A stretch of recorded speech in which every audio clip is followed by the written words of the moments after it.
नमस्कार मित्रांनो, तुमच्या जनावरांना इयर टॅगिंग केलं आहे का? केलं नसेल तर ह्या तारखेच्या आत करून घ्या. ही शेवटची संधी आहे. ह्या तारखेच्या आत इयर टॅगिंग केलं नसेल तर काय परिणाम होणार, संपूर्ण माहिती आपण आज ह्या व्हिडिओच्या माध्यमातून पाहणार आहोत.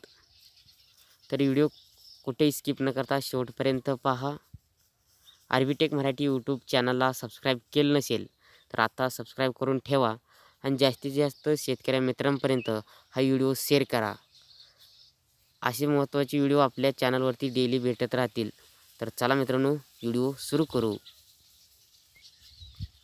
मित्रांनो, महाराष्ट्र शासनाच्या पशुसंवर्धन विभागाकडून जनावरांना कानावर शिक्के 31 मार्चपर्यंत बंधनकारक करण्यात आले आहे.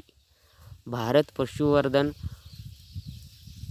पशुधन प्रणालीवर नोंद आणि कानावर शिक्के असल्याशिवाय 1 जून 2024 नंतर कोणत्याही जनावरांची राज्यात खरेदी, विक्री व उपचार केले जाणार नसल्याची माहिती जिल्हा पशुसंवर्धन विभागामार्फत देण्यात आली आहे. केंद्र शासनाच्या पशुसंवर्धन विभागाद्वारे national digital live stock mission NDIM अंतर्गत भारत पशुधन प्रणाली कार्यान्वित केली आहे. ह्या प्रणालीमध्ये इयर टॅगिंग 12 अंकी बारकोडेड केलेल्या पशुधनाच्या सर्व प्रकारच्या नोंदी घेण्यात येत आहेत. त्यामुळे जनावरांची जन्म, मृत्यूची नोंद, प्रतिबंधात्मक औषध उपचार, लसीकरण, वंतोदय उपचार, मालकी हक्क, खरेदीची, विक्रीची माहिती तात्काळ उपलब्ध होणार आहे. ह्या माहितीच्या आधारे शेतकरी पशुपालकांना शासनाच्या सुविधा, योजना, पशुधनासाठी आवश्यक असलेल्या सेवांचा लाभ घेण्यासाठी मदत होणार आहे. शिवाय ह्या नोंदणीमुळे जनावरांमधील होणाऱ्या विविध आजारी आगाऊ माहिती मिळालेल्या अन्य परिसरात प्रतिबंधात्मक उपाय राबवून पशुधनाची जीवित हानी टाळता येणार आहे. शेतकऱ्यांनी आपल्या जनावरांना इयर टॅग काढू नये अथवा तोडू नये.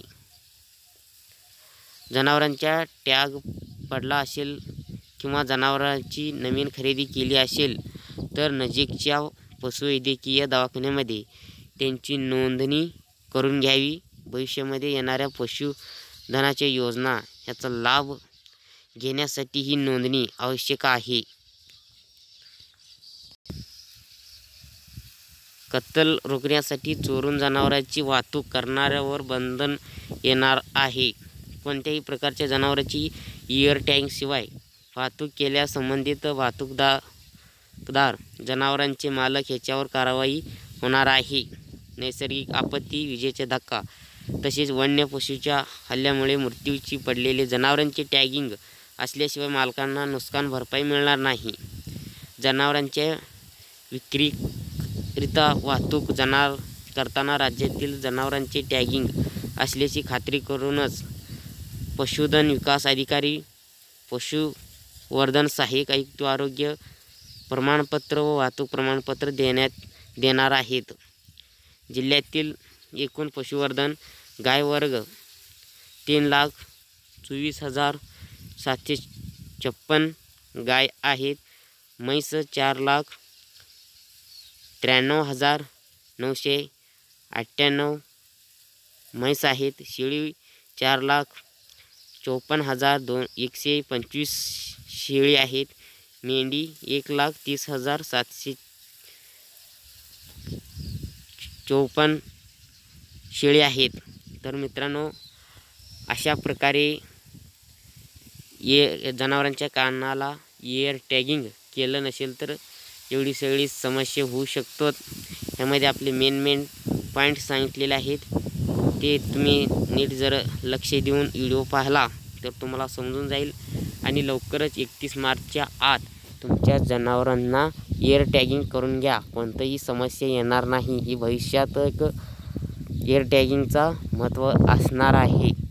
तर हा अतिशय शेती करणाऱ्या नागरिकाला हा माहिती गरजेचं आहे. जास्तीत जास्त अशा शेतकऱ्यांपर्यंत हा व्हिडिओ शेअर करा आणि चॅनलला सबस्क्राईब करा, व्हिडिओला लाईक करा. इथंच थांबतो. नेक्स्ट व्हिडिओमध्ये परत भेटूया. जय हिंद, जय महाराष्ट्र. धन्यवाद.